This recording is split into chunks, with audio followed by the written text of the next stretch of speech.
وسلام على عباده الذين اصطفى أما بعد فأعوذ بالله من الشيطان الرجيم بسم الله الرحمن الرحيم والذين يؤمنون بما أنزل إليك وما أنزل من قبلك وبالآخرة هم يوقنون رب اشرح لي صدري ويسر لي أمري واحلل عقدة من لساني يفقهوا قولي رب زدني علما وارزقني فهما سبحانك لا علم لنا إلا ما علمتنا إنك أنت العليم الحكيم.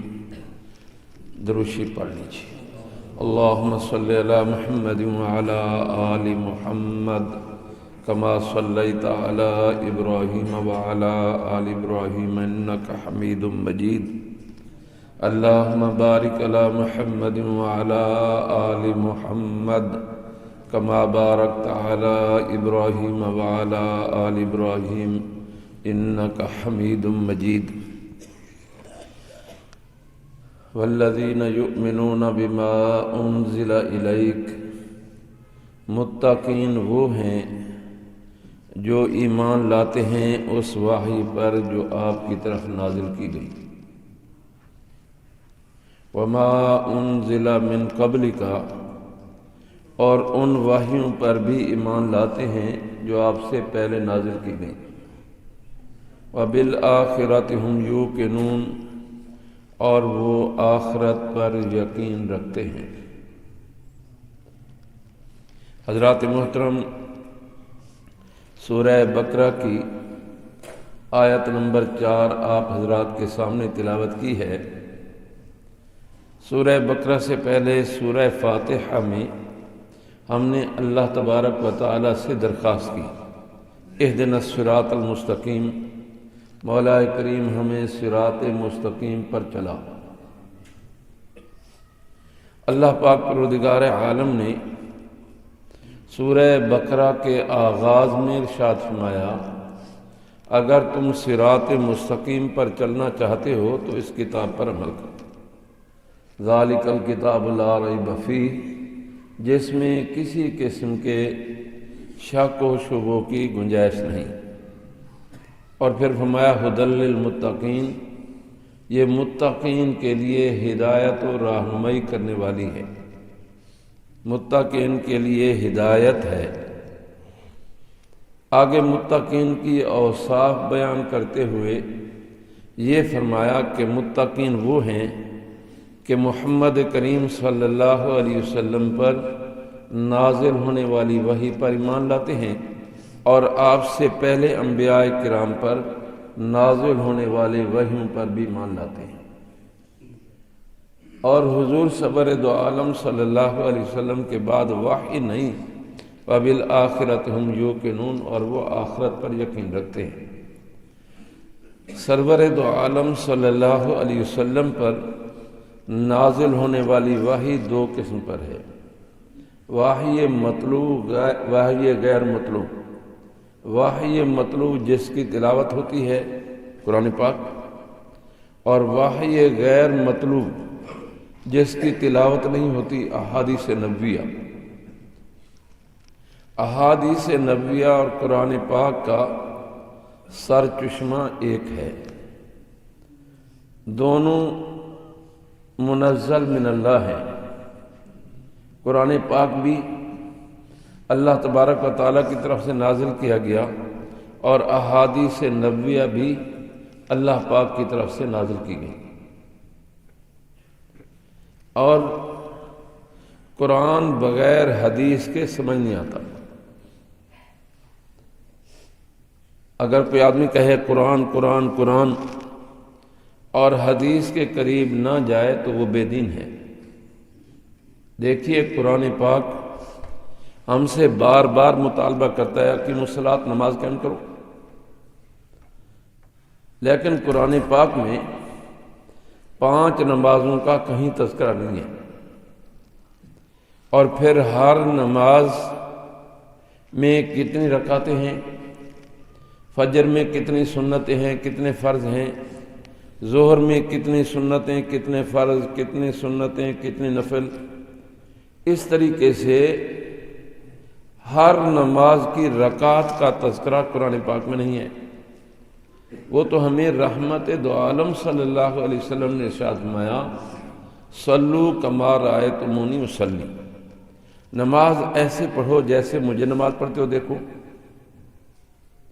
تو سرور دو عالم صلی اللہ علیہ وسلم نے ہمیں نماز پڑھ کر دکھائی، اور ایسے ہی قرآن پاک ہم سے بار بار زکوٰۃ کا مطالبہ کرتا ہے، آتوا الزکوٰۃ والذین یؤتون الزکوٰۃ، کہ زکوٰۃ ادا کرو، اور متقین و مومنین وہ ہیں جو زکوٰۃ ادا کرتے ہیں۔ لیکن قرآن پاک میں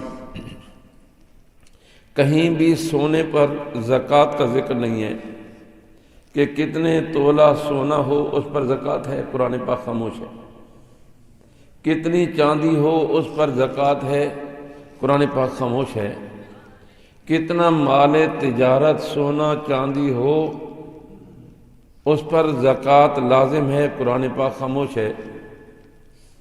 جس نے بھیڑ بکریاں تجارتی نقطہ نظر سے پالی ہوئی ہیں، کتنی بکریوں پر زکوٰۃ ہے، کتنی بھیڑوں پر زکوٰۃ ہے، کتنی گایوں پر زکوٰۃ ہے، بھینسوں پر زکوٰۃ ہے، قرآن پاک خاموش ہے۔ یہ تو ہمیں رحمت دو عالم صلی اللہ علیہ وسلم نے ارشاد فرمایا کہ تمہارے پاس 7.5 تولے سونا ہو تم صاحب نصاب و زکوٰۃ ادا کرو، تمہارے پاس 52.5 تولے چاندی ہو تم صاحب نصاب و زکوٰۃ ادا کرو، تمہارے پاس اتنا مال تجارت، اتنا نقد اور تھوڑا بہت سونا اور چاندی ہے جو 52.5 تولے چاندی کی قیمت کو پہنچ جاتی ہے، تو تم صاحب نصاب و زکوٰۃ ادا کرو۔ یہ تو ہمیں رحمت دو عالم صلی اللہ علیہ وسلم نے بتلایا۔ تو میں نے عرض کیا کہ قرآن بغیر حدیث کے سمجھ نہیں آتا، اور قرآن و حدیث کا سر چشمہ وہ ذات خداوندی ہے، اس لیے کہ قرآن پاک کے سب سے پہلے مفسر سرور دو عالم صلی اللہ علیہ وسلم ہیں، اور آپ کے متعلق تو قرآن پاک نے خود کہا کہ وما ینطق عن الہویٰ، محمد کریم صلی اللہ علیہ وسلم تو اپنی خواہش کے مطابق گفتگو بھی نہیں کرتے، ان ہوا الا وحی یوحیٰ، آپ جو بھی فرماتے ہیں وہ من جانب اللہ فرماتے ہیں۔ تو یہ کہا جاتا ہے کہ حدیثیں نبی کریم صلی اللہ علیہ وسلم نے لکھی۔ دیکھیے، جن ہاتھوں سے قرآن آیا ہے انہی ہاتھوں سے حدیث آئی ہے۔ قرآن کن ہاتھوں سے آیا؟ آپ بھی بولیں کچھ، کن ہاتھوں سے آیا؟ صحابہ کرام کے ہاتھوں سے ہے نا۔ جن ہاتھوں سے قرآن پاک آیا ہے انہی ہاتھوں سے حدیث آئی ہے۔ قرآن پاک بھی صحابہ کرام نے ہمیں پڑھ کر سنایا، اور احادیث نبویہ بھی صحابہ کرام نے ارشاد فرمائی۔ کیا حدیث نبی کریم صلی اللہ علیہ وسلم نے لکھی؟ دیکھیے، سرور دو عالم صلی اللہ علیہ وسلم کے ایک صحابی ہیں حضرت عبداللہ ابن عمرو ابن عاص رضی اللہ عنہ، وہ حضور کے ارشادات گرامی لکھا کرتے تھے، احادیث کریمہ لکھا کرتے تھے۔ تو کسی ساتھی نے کہا کہ عبداللہ، حضور کی ہر بات نہیں لکھا کرتے، بتقاضۂ بشریت انسان کبھی کسی کیفیت میں ہوتا ہے، کبھی کسی کیفیت میں ہوتا ہے، تو آپ کی ہر بات نہیں لکھا کرتے۔ تو عبداللہ ابن عمرو ابن عاص رضی اللہ تعالیٰ نے لکھنا بند کر دیا۔ سرور دو عالم صلی اللہ علیہ وسلم نے ارشاد میں، عبداللہ تم حضور کے میری احادیث لکھا کرتے تھے، کیوں نہیں لکھتے؟ تو حضرت عبداللہ ابن عمرو ابن عاص رضی اللہ تعالیٰ نے عرض کیا، یا رسول اللہ، فلاں ساتھی نے یہ کہا تھا کہ حضور کی ہر بات نہیں لکھا کرتے، اس لیے کہ بتقاضۂ بشریت کبھی کسی کیفیت میں ہوتے ہیں، کبھی کسی کیفیت میں ہوتے ہیں۔ تو اللہ کے محبوب پاک صلی اللہ علیہ وسلم نے اپنی زبان مبارک پر پکڑ کر فرمایا عبداللہ اس زبان سے کبھی بھی غلط بات نہیں نکل سکتی، کبھی بھی زندگی کے کسی موڑ پر بھی کوئی غلط بات نہیں کر سکتی۔ اور اللہ کا نبی اتنی عظمت والا انسان ہوتا ہے، اللہ کے نبی کا بچپن، اللہ کے نبی کا لڑکا پن، اللہ کے نبی کی جوانی، اللہ کے نبی کا بڑھاپا، مہد سے لحد تک، پیدائش سے وفات تک اللہ کے نبی کی زبان سے کوئی غلط بات نہیں نکل سکتی۔ تو اس آیت کریمہ میں فرمایا گیا کہ متقین مسلمان مومن وہ ہیں جو رحمت دو عالم صلی اللہ علیہ وسلم پر نازل ہونے والی وحی پر ایمان لاتے ہیں۔ اور میں نے عرض کیا کہ وحی دو قسم پر ہے، وحی مطلوب جس کی تلاوت کی جاتی ہے قرآن پاک، اور وحی غیر مطلوب جس کی تلاوت نہیں کی جاتی احادیث نبویہ۔ آقا نامدار سرور کون و مکان صلی اللہ علیہ وسلم سے پہلے جتنے انبیاء کرام دنیا میں تشریف لائے، قرآن پاک سب کے متعلق کہتا ہے والذین یؤمنون بما انزل الیک وما انزل من قبلک، آپ سے پہلے کم و بیش 1,24,000 انبیاء کرام ہے۔ کتنے ہیں؟ 1,40,000، 1,24,000، کم و بیش 1,24,000 انبیاء کرام آئے، اور ان انبیاء کرام پر جو وحی نازل ہوتی رہی آمنا و صدقنا، ہم اس پر ایمان لاتے ہیں۔ تو ان وحیوں پر اجمالاً ایمان لانا ضروری ہے۔ اجمالاً کا مطلب یہ ہے کہ جو کچھ اللہ پاک نے دیا حق و سچ ہے، اور سرور دو عالم صلی اللہ علیہ وسلم کی وحی پر تفصیلاً ایمان لانا ضروری ہے کہ سرور کائنات صلی اللہ علیہ وسلم کے ایک ایک ارشاد گرامی پر ایمان لانا ضروری ہے۔ مومن کے لیے، مومن ہونے کے لیے، مسلمان ہونے کے لیے تو اللہ کے محبوب پاک صلی اللہ علیہ وسلم کے ایک ایک ارشاد گرامی پر ایمان لانا ضروری ہے۔ کافر کے لیے، کافر ہونے کے لیے سارے قرآن کا انکار ضروری نہیں ہے، ساری احادیث کا انکار ضروری نہیں ہے، تمام سنتوں کا انکار ضروری نہیں ہے، کسی ایک چیز کے انکار سے آدمی کافر ہو جاتا ہے۔ اور پھر فرمایا وَبِالْآخِرَةِ هُمْ يُوقِنُونَ، اور متقین وہ ہیں جو آخرت پر یقین رکھتے ہیں۔ بالآخرہ، یوم الآخر، قرآن پاک میں آخرت کا لفظ جہاں آتا ہے، یوم آخر کا لفظ جہاں آتا ہے اس سے مراد قیامت کا دن ہے۔ سرور دو عالم صلی اللہ علیہ وسلم نے فرمایا بعثت انا والساعۃ کہاتین، یوں دو انگلیوں کا اشارہ کر کے فرمایا کہ میں اور قیامت اس طریقے سے بھیجے گئے ہیں جیسے یہ دو انگلی ہیں، ان کے درمیان کوئی اور انگلی نہیں، میرے اور قیامت کے درمیان کوئی اور نبی نہیں، یا جیسے ان دو انگلیوں کے درمیان معمولی فاصلہ ہے، ایسے ہی میرے اور قیامت کے درمیان معمولی فاصلہ ہے۔ آپ کہیں گے کیسے معمولی فاصلہ ہے؟ یہ 1443واں سال گزر رہا ہے، ابھی تو قیامت نہیں آئی۔ دیکھیے سرور دو عالم صلی اللہ علیہ وسلم سے پہلے جتنے انبیاء کرام آئے، ان کی امتوں کو جو وقت ملا ہے وہ صبح سے عصر تک ہے۔ ہم نے صبح کی نماز پڑھی 6:30 بجے اور عصر کی نماز پڑھی 4 بجے، تو کتنے گھنٹے ہوئے؟ بولو جی، کیلکولیٹر دوں جی؟ 12-13 کیسے بن گئیں گی؟ ہاں بھائی 6 اور 4 6 اور 6 12 اور 4 ہاں جی 6 اور 6 گھنٹے اور 4 10 گھنٹے. پہلی امتوں کو جو وقت ملا ہے وہ تقریباً 10.5 گھنٹے ہے، اور ہم نے عصر کی نماز پڑھی کس وقت 4 بجے، اور مغرب کی نماز پڑھی تقریباً 5:15 5:30. تو ہمارے پاس تو 1.25 گھنٹہ ٹائم ہے.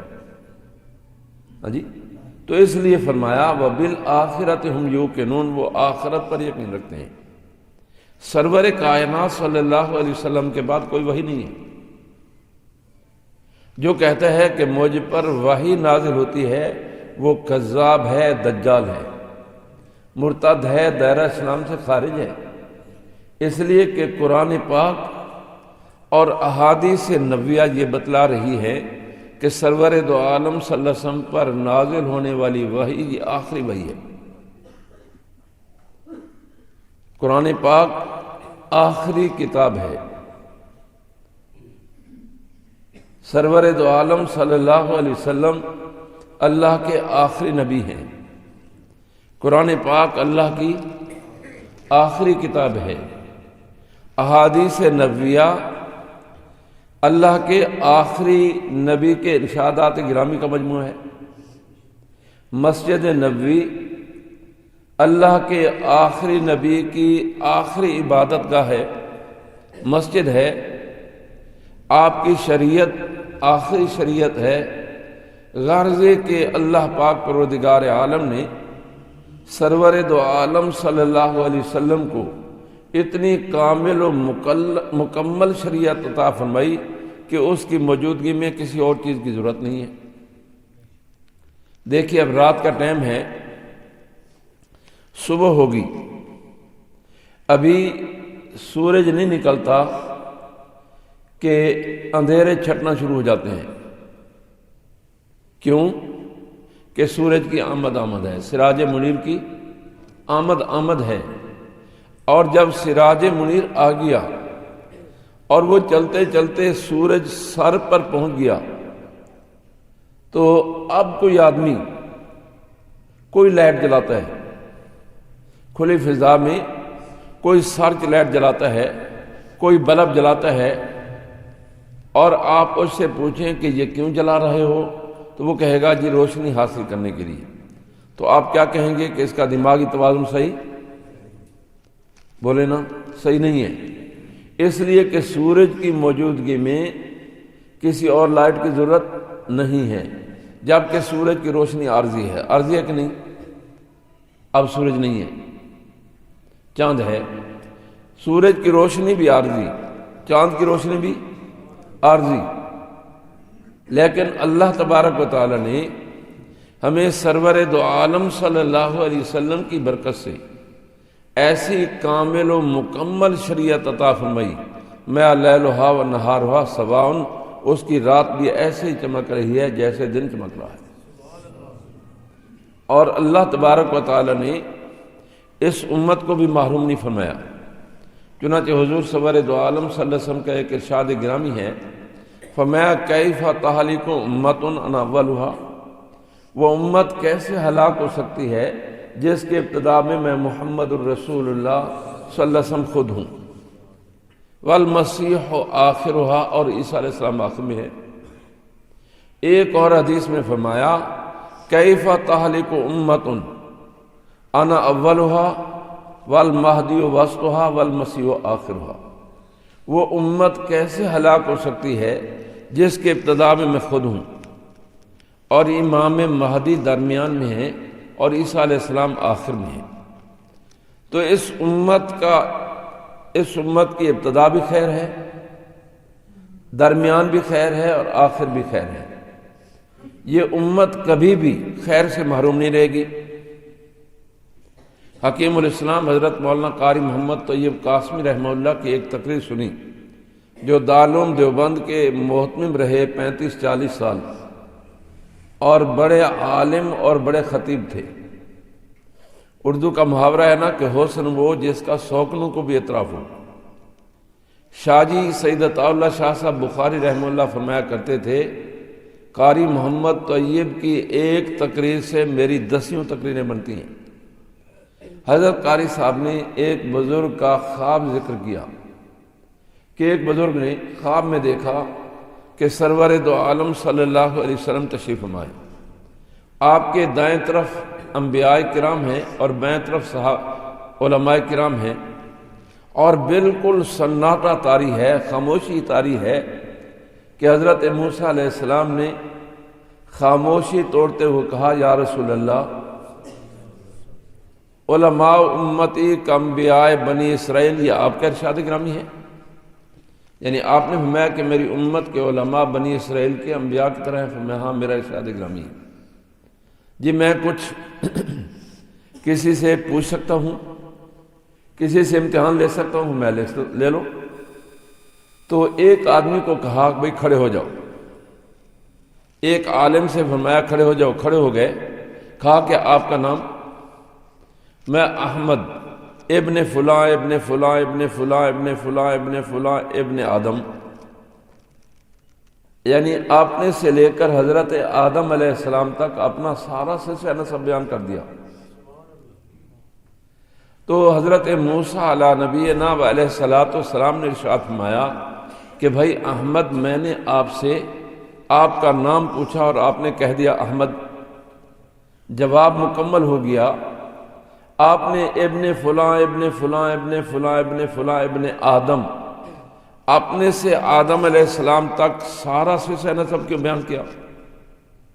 بات صحیح نہیں کہ سوال ہوا کہ آپ کا نام کیا ہے، جواب میں کہا احمد، جواب مکمل ہو گیا۔ یہ جو آپ نے آگے لمبی چوڑی تسبیح پڑھی اس کی کیا ضرورت تھی؟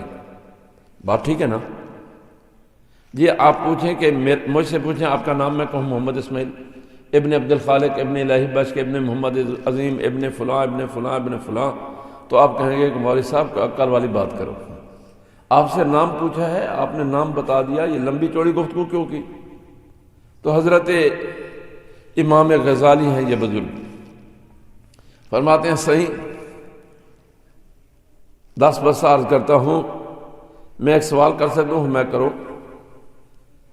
کہا کہ اللہ تبارک و تعالی نے آپ کوہ طور پر گئے اور اللہ پاک نے آپ سے سوال کیا ما تلک بیمینک یا موسیٰ، اے موسیٰ آپ کے ہاتھ میں کیا ہے؟ تو آپ نے میں ہے یا عصا، یہ میرا ڈنڈا ہے۔ جواب مکمل ہو گیا نا؟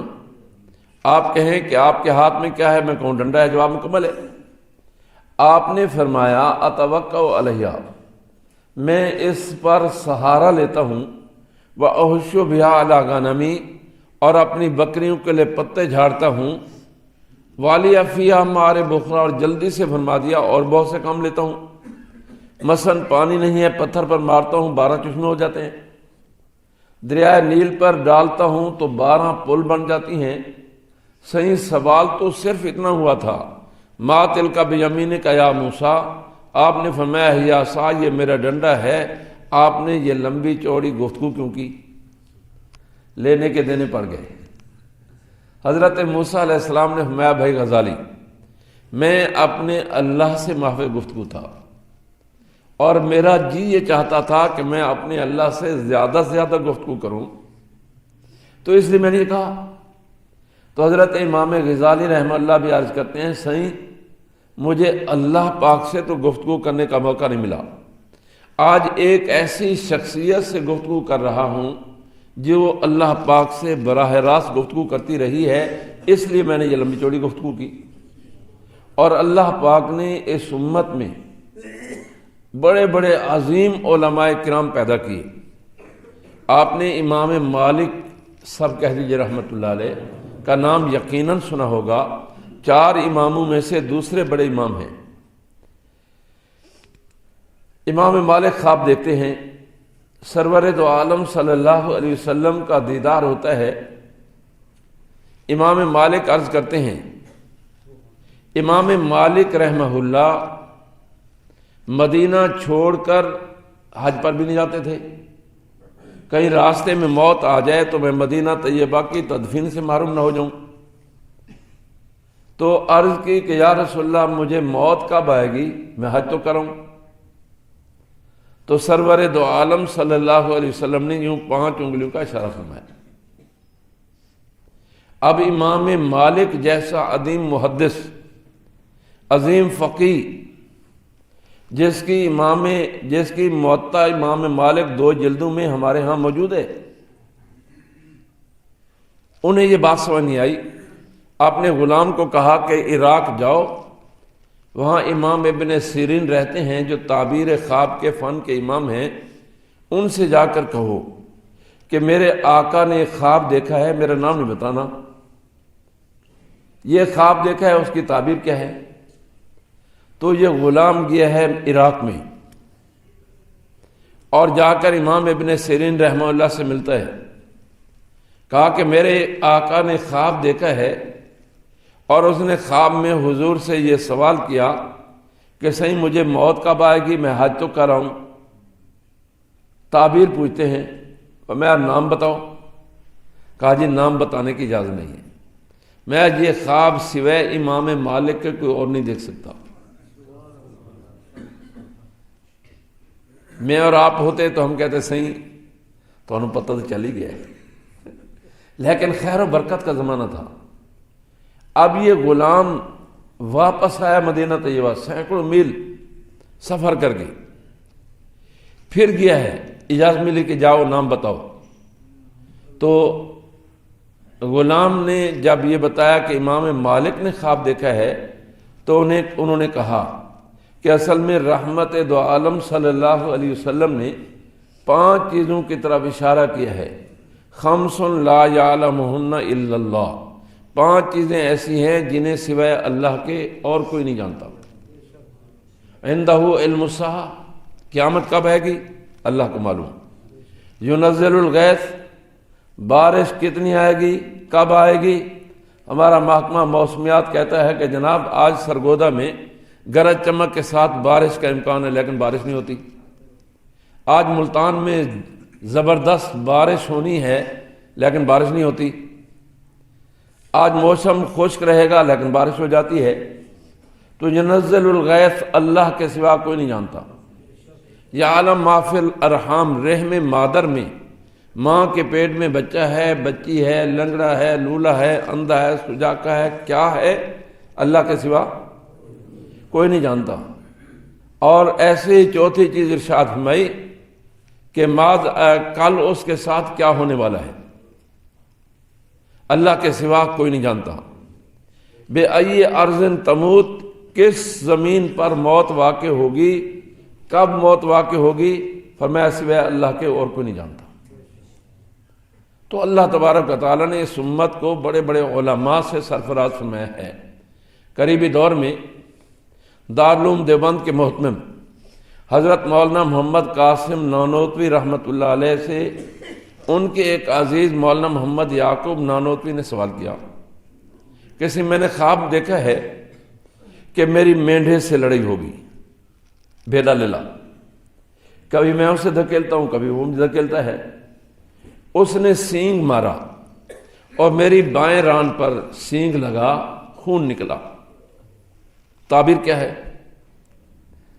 تو حضرت نانوتوی رحمۃ اللہ علیہ فرمانے لگے کہ بھائی تمہارے نانیالی قبیلے میں موت واقع ہوگی، موت بھی عورت کی ہوگی، عورت بھی بچی ہوگی۔ اب یہ تعبیر فرمائی ہی تھی کہ ایک لونڈی، ایک خادمہ دوڑتی ہوئی آئی اور اس نے آ کر مولانا محمد یعقوب نانوتوی رحمہ اللہ سے کہا کہ حضرت وہ آپ کی فلاں عزیزہ کی جو بچی ہوئی تھی وہ فوت ہو گئی۔ اب مولانا محمد یعقوب فرماتے ہیں صحیح تعبیر تو نقد آ گئی، آپ نے تعبیر کیسے سمجھی؟ توجہ میں تو حضرت نانوتوی رحمۃ اللہ علیہ نے فرمایا کہ آپ کہتے ہیں کہ میری اور مینڈھے کی لڑائی ہوئی، قیامت کے دن موت مینڈھے کی شکل میں لائی جائے گی اور اسے ذبح کیا جائے گا، اس سے تمہیں موت سمجھا۔ آپ نے کہا کہ اس نے مجھے بائیں ران پر سینگ مارا، عورت میں پسلی سے پیدا ہوئی ہے۔ رشتے دو قسم پر ہیں، ذوی البطون پیٹ سے تعلق رکھنے والے اور ران سے تعلق رکھنے والے۔ تو آپ نے کہا کہ ران پر اس نے سینگ مارا تو میں اسے سمجھا کہ عورت کی وفات ہوگی، اور آپ نے کہا معمولی خون نکلا تو عورت بچی میں کتنا خون ہوتا ہے۔ یہی حضرت نانوتوی رحمۃ اللہ علیہ تشریف فرما تھے، ایک نوجوان آیا، اس نے کہا کہ حضرت میں نے خواب دیکھا ہے کہ نواب آپ بھوپال نبی کریم صلی اللہ علیہ وسلم کی امامت کرا رہے ہیں۔ تو آپ نے فرمایا انا للہ و انا الیہ راجعون، کہ نواب صاحب فوت ہو گئے۔ یہ کیسے آپ سمجھے؟ میں حضور کے آگے تو جنازہ ہو سکتا ہے۔ یہ کہنا اللہ پاک نے ایسے ایسے علماء، اور امام ابن سیرین رحمہ اللہ سے ایک آدمی نے سوال کیا کہ میں نے خواب میں دیکھا کہ میری چارپائی کے نیچے آگ جل رہی ہے، تعبیر کیا ہے؟ میں جلدی کرو چارپائی ہٹاؤ، نیچے سے خزانہ نکلے گا۔ تو اس نے چارپائی ہٹائی، کھدائی کی، نیچے سے خزانہ نکلایا۔ کچھ عرصے کے بعد پھر ایک آدمی نے کہا کہ حضرت میں نے خواب دیکھا ہے کہ میری چارپائی کے نیچے آگ جل رہی ہے۔ فرمایا جلدی کرو اپنا سامان ہٹاؤ، تمہارے گھر کی چھت گرنے والی ہے۔ تو کچھ دیر کے بعد چھت گر گئی۔ اب ایک صاحب بیٹھے ہوئے تو کہنے کہ امام صاحب آپ بھی عجیب ہیں، اس کو سونا دلا دیا، اس بیچارے کی چھت گرا دی، حالانکہ خواب ایک جیسا ہے۔ تو فرمایا کہ پہلے آدمی نے جو خواب دیکھا تھا وہ سردی کے موسم میں دیکھا تھا۔ سردی کے موسم میں آگ اللہ تبارک و تعالیٰ کی نعمت ہے، اور آگ کا رنگ اور سونے کا رنگ ایک جیسا ہے، جیسے میں نے یہ تعبیر لی۔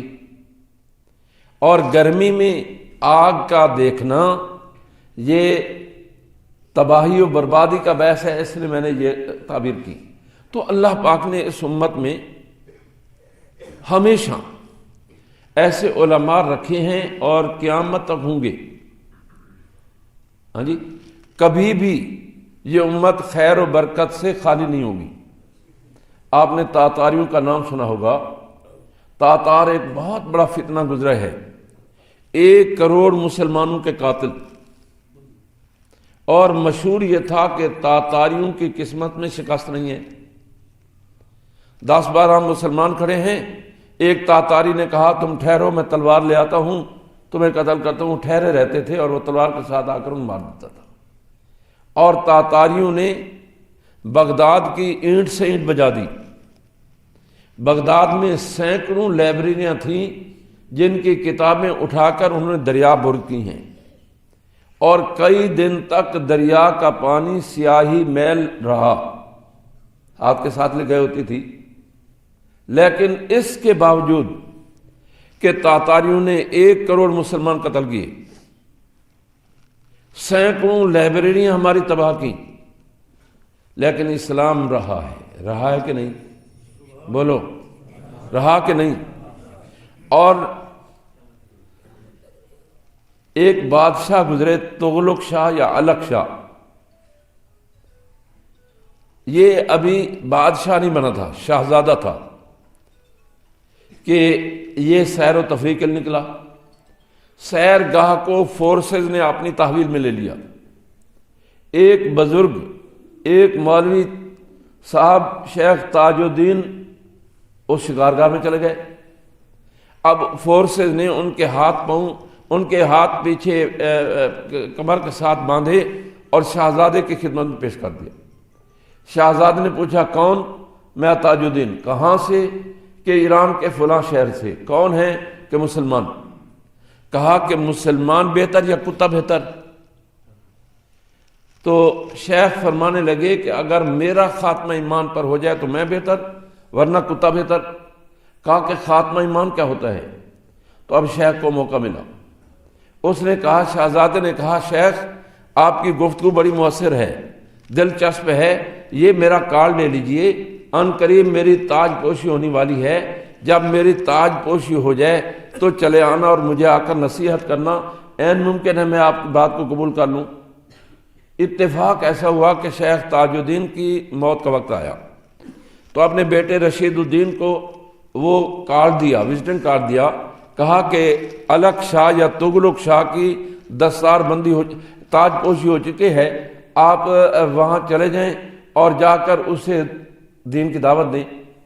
اب ایک مولوی کو، ہمارے مولانا کو تھانے کے قریب نہیں جانے دیتا، ویسے تھانے دارا لیتے سارے کو ویسے ڈردے نے، ہاں جی، تو ایک مولوی کو پریزیڈنٹ ہاؤس میں کون جانے دیتا ہے؟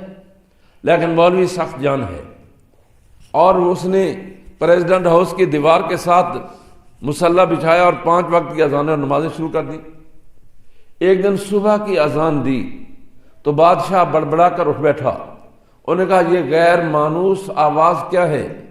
کہا کہ یہ ایک مولوی صاحب ہیں، انہوں نے آپ کے پریزیڈنٹ ہاؤس کی دیوار کے ساتھ ایک مصلی بچھایا ہوا ہے اور 5 وقت کے یہ کلمات بھی کہتے ہیں اور مخصوص قسم کی اٹھک بیٹھک بھی کرتے ہیں، کہا بلاؤ۔ چنانچہ شیخ رشید الدین پکڑے گئے اور بادشاہ کی خدمت میں پیش کیے گئے۔ پوچھا کون؟ فرمایا بادشاہ سلامت، آپ کو یاد ہے آپ فلاں موقع پر سیر کے لیے گئے تھے، شکار کے لیے گئے تھے، اور فورسز نے شکار گاہ کو اپنی تحویل میں لے لیا تھا اور ایک بزرگ آپ کی خدمت میں پیش کیے گئے کہ یاد ہے۔ آپ نے پوچھا کہ کیا نام ہے؟ انہوں نے نام بتایا۔ آپ نے کہا کہ کتا بہتر یا تو بہتر؟ تو شیخ نے کہا کہ اگر میرا خاتمہ ایمان پر ہو جائے تو میں بہتر ورنہ کتا بہتر۔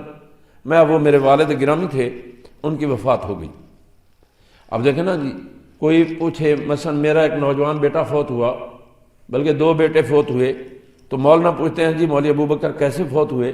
تو میں کہانی سناتا ہوں کہ یہ ہوا یہ ہوا یہ ہوا۔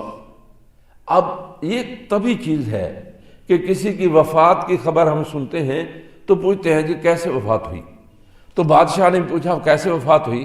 انہوں نے وفات کا بتلایا اور پھر یہ کہا کہ میرے والد محترم نے مجھے حکم فرمایا تھا کہ میں آپ کی خدمت میں پیش ہو کر آپ کو اسلام کی دعوت دوں۔ اب انہیں دعوت دی ہے اور بادشاہ مسلمان ہو گیا۔ سب کہہ دیجئے سبحان اللہ۔ بادشاہ نے کہا کہ میرے وزیر اعظم سے بات کر لیں۔ وزیر اعظم سے بات کی تو وہ بھی مسلمان ہو گیا۔ کہا کہ آرمی چیف سے بھی بات کر لیں، فوجی جلدی سے بات نہیں مانتے، اس سے بھی بات کر لیں۔ کہا کہ بلائیں۔ آرمی چیف تشریف لائے، کہا کہ انہیں دعوت دی تو اس نے کہا کہ ایسے نہیں، یہ مولوی صاحب میرے ساتھ کشتی لڑ لیں، اگر کشتی میں پچھاڑ دیں تو میں مسلمان ہو جاؤں گا۔ اب یہ تو ایسے ہے جیسے ہمارے آرمی چیف کہیں کہ مولانا فضل الرحمان میرے ساتھ کشتی لڑ لے۔ ہاں جی، مولانا فضل الرحمان صاحب نے تو شاید کبھی کشتی نہ لڑی ہو، اور ایک آدمی کی زندگی لڑنے بھیڑنے میں گزر گئی، مولوی صاحب نے کہا جی میں حاضر ہوں، اور اعلان ہو گیا کہ فلاں دن آرمی چیف اور مولانا فضل الرحمان کی کشتی ہوگی۔ اب جتنے میڈیا والے، اس وقت جو میڈیا تھا اور اس کے جو بادشاہ کے اعوان و انصار تھے، وہ سب جمع ہو گئے کہ دیکھیں ایک مولوی آرمی چیف کے ساتھ، فوجی کے ساتھ کیسے کشتی لڑتا ہے۔ تو اکھاڑا لگا۔ اب آرمی چیف نے مولوی صاحب پر اپنا دو چلایا، انہوں نے ہاتھ پر روکا۔ اب مولوی صاحب نے یوں دھکا دیا تو آرمی چیف 7 کلا بازیاں کھاتے ہوئے دور جا گیا اور کہا لا الہ الا اللہ محمد الرسول اللہ۔ کہا کہ مجھے اس مولوی نے نہیں گرایا، مجھے ایک غیر مرئی طاقت نے گرایا ہے جو نظر نہیں آ رہی۔ تو میرے عرض کرنے کا مقصد یہ ہے کہ اللہ تبارک و تعالی نے کبھی بھی امت کو دعوت و تبلیغ کی نعمت سے محروم نہیں رکھا۔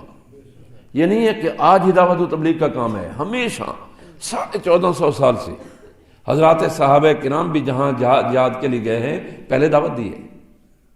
آپ صلی اللہ علیہ وسلم نے خط لکھے، بادشاہ اسلم تسلم، اسلام قبول کر لے بچ جائے گا۔ سب سے پہلے دعوت ہے، اگر کوئی دعوت قبول نہیں کرتا تو پھر جزیہ ہے، اگر جزیہ بھی قبول نہیں کرتا تو پھر لڑائی ہے۔ تو بہرحال میرے محترم دوستوں، اللہ پاک پروردگار عالم نے اس امت کو ہمیشہ خیر سے معمور و بھرپور رکھا ہے۔ تو جب اتنے بڑے بڑے علماء اس امت میں ہوئے ہیں اور ہیں، تو ایک کذاب و دجال کہے کہ میں اللہ کا نبی ہوں، اب مرزا قادیانی کہے میں اللہ کا نبی ہوں، اونٹ رے اونٹ تیری کون سی کل سیدھی، کہتے ہیں نا ہاں، مرزے کی کون سی بات۔ ہمارے شاہ جی سید عطا اللہ شاہ صاحب بخاری رحمہ اللہ سے پوچھا گیا کہ نبی ہونے کے لیے کیا شرائط ہیں؟ تو شاہ جی نے ہنستے ہوئے کہا کہ پہلی شرط ہے کہ شریف آدمی ہوئے۔ مرزا قادیانی اپنے کردار و کریکٹر کے اعتبار سے ایک شریف انسان نہیں ہے۔ قادیانی لٹریچر یہ کہتا ہے کہ مرزا قادیانی شراب پیتا تھا، جو شراب پیے وہ اللہ کا نبی بولیں۔ قادیانی لٹریچر یہ کہتا ہے کہ مرزا قادیانی زانی و بدکار تھا، جو زناکار ہو اللہ کا نبی۔ میرے اور آپ کے لیے حکم یہ ہے کہ ہم گناہ کے قریب نہ جائیں، لیکن اللہ کا نبی اتنی عظمتوں والا انسان ہوتا ہے، گناہ کو حکم ہے خبردار میرے نبی کے قریب نہیں آنا۔ ہاں جی، اب دیکھیں حضرت یوسف علیہ السلام کے مقابلے میں حسن پوری آب و تاب کے ساتھ موجود ہے، لیکن اللہ پاک نے حضرت یوسف علیہ السلام کو کیسے بچایا؟ تو اللہ کا نبی وہ گناہوں سے معصوم ہوتا ہے۔ مرزا قادیانی کی زندگی گناہوں میں لت پت گزری، لتھڑا ہوا گزرا کہ اسے غیر محرم عورتیں مٹھی چاپی کر رہی ہیں۔ چنانچہ ایک روایت ہے، قادیانی کی روایت ہے کہ حضور کی ایک خادمہ تھی بھانو، مسمات بھانو۔ ایک دن سخت سردی پڑ رہی تھی اور مسمات بھانو حضور کو دبا رہی، حضور سے مراد مرزا قادیانی۔ جس چیز کو وہ دباتی رہیں وہ حضور کی ٹانگیں نہیں تھی۔ حضرت جس چیز کو وہ دباتی رہی وہ حضور کی ٹانگیں نہیں تھی بلکہ پلنگ کی پٹی تھی۔ تو حضور نے فرمایا، مرزا نے کہا اے بھانو، بھانو، اے بھانو، اے بھانو، جی حضور آج تے بڑی سخت سردی پہ رہی ہے۔ تو بھانو کہتی ہے کہ تدے تواڈے لتاں لکڑی وانگر ہوئے ہیں۔ اب اندازہ فرمائیں، ہم قادیانوں سے پوچھتے ہیں کہ بتاؤ یہ بھانو مرزا کی کیا لگتی تھی؟ مرزا کی ماں تھی، ماں کا نام چراغ بھی ہے۔ مرزا کی بہن تھی، بہن بھی نہیں ہے۔ مرزا کی بیٹی تھی، بیٹی بھی نہیں ہے۔ اس کی بیوی تھی، اس کی بیویاں دو تھیں۔ ایک مسلمان رہی، اس کا بیٹا فضل احمد تھا، اسے قادیانی لٹریچر کہتا ہے پھجے دی ماں، فضل احمد پھجے دی ماں، اور دوسرے کو کہتا ہے ام المومنین۔ تو دیکھیے جو آدمی غیر محرم عورتوں سے مٹھی چاپی کرائے وہ شریف انسان نہیں ہوتا، کہ جائے کہ اللہ کا نبی ہو۔ میرے اور آپ کے آقا کہ نسبت خاک را با عالم پاک، کوئی نسبت نہیں ہے، ویسے سمجھانے کے لیے کہتا ہوں۔ سرور دو عالم صلی اللہ علیہ وسلم اعتکاف میں ہیں، مسجد نبوی میں تشریف فرما ہے۔ میری اور آپ کی اماں حضرت صفیہ رضی اللہ تعالیٰ عنہ ملنے کے لیے آئیں۔ اب حضور مسجد کے اندر ہیں اور اماں جی مسجد کی دیوار کے باہر ہیں۔ کسی خانگی یا کسی شرعی مسئلے پر گفتگو ہو رہی ہے۔ دو تین انصاری نوجوان گزرے اور انہوں نے دیکھا کہ حضور کسی عورت سے گفتگو کر رہے ہیں۔ انہوں نے قدم تیز اٹھائے، اب میں اعلیٰ رسلکم، اور میں ٹھہر جاؤں، یہ میری بیوی صفیہ ہے۔ اللہ اکبر کبیرہ، آپ اندازہ فرمائیں۔ کہا یا رسول اللہ آپ کے متعلق، میں اگر تمہارے دل و دماغ میں کہیں یہ بات آ جاتی پتہ نہیں حضور کس عورت سے محو گفتگو ہے تو تمہارے ایمان کا بیڑا غرق ہو جاتا، اس لیے میں نے تمہیں کہا ہے۔ تو قیامت تک سرور دو عالم صلی اللہ علیہ وسلم کی نبوت ہی چلے گی، بلکہ حضرت مولانا تشریف میں ہے قیامت کے بعد بھی آباد الآباد تک حضور ہی کی نبوت ہے۔ ایک حدیث پاک میں آقا ارشاد فرماتے ہیں آدم و مادونہ تحت لوائی، آدم علیہ السلام سے لے کر ساری انسانیت میرے لواء الحمد کے جھنڈے کے نیچے ہوگی۔ قیامت کے دن ساری انسانیت میرے لواء الحمد کے جھنڈے کے نیچے ہوگی۔ قیامت کے دن قرآن پاک کی تلاوت ہوگی۔ کس کی تلاوت ہوگی؟ آبا جی کس کی تلاوت ہوگی؟ قرآن پاک کی۔ تورات کی تلاوت نہیں ہوگی، زبور کی نہیں ہوگی، انجیل کی نہیں ہوگی، کس کی ہوگی؟ قرآن پاک کی تلاوت ہوگی۔ قرآن پاک کس پر نازل ہوا؟ سرور دو عالم صلی اللہ علیہ وسلم پر۔ اور قیامت کے دن آقا نامدار سرور کون و مکان صلی اللہ علیہ وسلم کی شفاعت سے میں اور آپ جنت میں جائیں گے انشاءاللہ۔ نہیں، بے شک، انشاءاللہ تو شک کے لیے نا، اگر اللہ نے چاہا بے شک یقیناً حضور شفاعت فرمائیں گے، میں اور آپ جنت میں جائیں گے۔ تو اب آپ کی نبوت کا دورانیہ قیامت تک نہیں، قیامت کے بعد بھی آباد الآباد تک آپ ہی کی نبوت اور رسالت رہے گی۔ عالمی مجلس تحفظ ختم نبوت جو میرے اور آپ کے بزرگوں نے 1949 میں بنائی، اور اس کے بنیادی دستور میں لکھ دیا کہ مجلس کا سیاست سے ساتھ کوئی تعلق نہیں ہوگا۔ جب ہم کہتے ہیں نا سیاست سے کوئی تعلق نہیں ہوگا، ہمارے امیر محترم تشریف فرماتے حضرت خاکوانی صاحب دامت برکاتہم، تو قائد جمعیت مولانا فضل الرحمان صاحب نے ایک جملہ فرمایا کہ حضرت آپ کیسے کہہ سکتے ہیں کہ ہمارا سیاست سے تعلق نہیں ہے؟ ہاں جی، کانت بنو اسرائیل تسوس الانبیاء، کہ انبیاء کرام بنی اسرائیل کی سیاست انبیاء کرام کرتے تھے۔ سیاست تو دین کا ایک مسئلہ ہے، تو جب ہم کہتے ہیں ہم غیر سیاسی ہیں، کیا مطلب کہ ہم الیکشن میں حصہ نہیں لیتے؟ ہاں جی، تاکہ تمام سیاسی گروپ جو الیکشنوں میں حصہ لیتے ہیں وہ ہمارے ختم نبوت کے پلیٹ فارم پر آ کر حضور کو خراج تحسین پیش کر سکیں۔ بات سمجھائی نہیں؟ ہماری فرقہ واریت کے ساتھ کوئی تعلق نہیں ہے۔ بریلوی دیوبندی مسائل پر نہیں بولتے، ہاں جی، مقلد غیر مقلد مسائل پر نہیں بولتے، حتیٰ کہ شیعہ سنی مسائل پر بھی نہیں بولتے، اس لیے کہ اس کے لیے اور پلیٹ فارم موجود ہیں۔ ختم نبوت کا پلیٹ فارم یہ خالصتاً حضور کی عزت و ناموس کے تحفظ کا پلیٹ فارم ہے، تاکہ پوری ملت اسلامیہ اور مسلمان کہلانے والے وہ حضور کی عزت و ناموس کا تحفظ کر سکیں۔ میں حضرت مولانا کا شکر گزار ہوں کہ آپ کی خدمت میں حاضری کا موقع عنایت فرمایا، اور میں اپنے مبلغ کا بھی شکر گزار ہوں کہ میرا چوتھا پروگرام انہوں نے کرایا ہے۔ حضرت آج میں مفتی طاہر مسعود صاحب سے کہہ رہا تھا کہ یہ مبلغ میرے 4 5 درس کراتے ہیں، اور میں ان کی وہ تبلیغی رپورٹ ہم مانگتے ہیں ان سے، ہر مہینے تبلیغی رپورٹ بھی جاتی ہے اور سفر خرچ کا فارم بھی، اس کا میں پھر تقابل بھی کرتا ہوں۔ میں نے کہا میں نے لکھنا ہے کہ یہ صاحب جو ہے یہ ہفتے میں کتنے درس دیتے ہیں۔ ہم نے مبلغین کے لیے لازم قرار دیا ہے کہ وہ یومیہ 2 درس دیں۔ تو بہرحال یہ ختم نبوت کا کام کسی کا محتاج نہیں ہے۔ کیا خیال ہے بھائی؟ یہ ہم سب اس کے محتاج ہیں۔ ہمارے ایک بزرگ ابھی گزرے ہیں، پچھلے سال ان کا انتقال ہوا، جامعہ قاسمیہ رحمان پورہ لاہور میں وہ محتمم تھے، حضرت مولانا شاہ محمد صاحب رحمہ اللہ، یہ اس کے چکوال کے علاقے کے تھے۔ جب میں جاتا تو دور سے دیکھ کر کہتے لو بھائی ختم نبوت والے آگے مڑ، ختم نبوت تے آپ نہیں ہوئی نا، اس واسطے کہ نبی کریم صلی اللہ علیہ وسلم مڑ آپ نہیں ہوئے۔ جب حضور ہمارے ہیں تو حضور کی ختم نبوت بھی ہماری ہے۔